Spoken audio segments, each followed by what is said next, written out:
पुरानी डायरी। राज अपने काम में व्यस्त रहने वाला एक युवक था। शहर की भागदौड़ भरी जिंदगी में उसका पूरा समय ऑफिस और दोस्तों के बीच बढ़ा रहता। अपने घर वालों से बात करने का उसके पास कभी समय नहीं होता। गांव में उसके माता पिता रहते थे, जो हर दिन उसकी एक कॉल का इंतजार करते। एक दिन राज की माँ का फोन आया।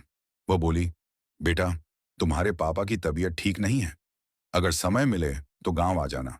राज ने बात को हल्के में लिया और कहा, माँ, मैं बहुत बिजी हूँ, कुछ दिन में आता हूं। दिन बीतते गए, लेकिन राज गांव नहीं गया।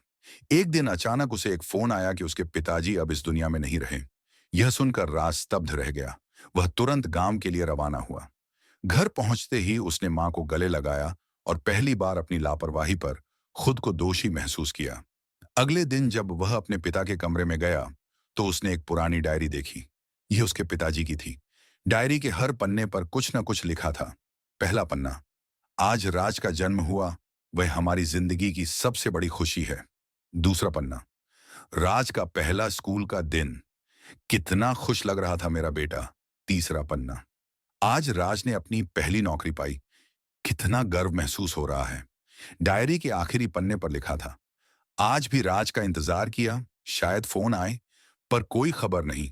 शायद वह बहुत व्यस्त हो गया है, लेकिन मुझे पता है वह हमें भूल नहीं सकता। मैं हमेशा उसका इंतजार करूंगा। डायरी पढ़कर राज की आंखों से आंसू बह निकले। उसे एहसास हुआ कि उसने अपने माता पिता को कितना नजरअंदाज किया। उसने मां से माफी मांगी और वादा किया कि अब वह हर पल उनके साथ रहेगा। कहानी का संदेश, जिंदगी की दौड़ में कभी कभी हम अपने अपनों को भूल जाते हैं।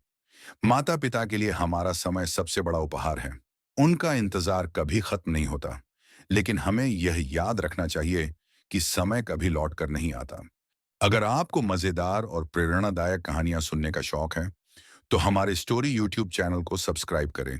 यहां आपको हर कहानी में एक नया अनुभव और सीखने का मौका मिलेगा। सब्सक्राइब करें और हमारी कहानियों के साथ एक खूबसूरत सफर पर चलें।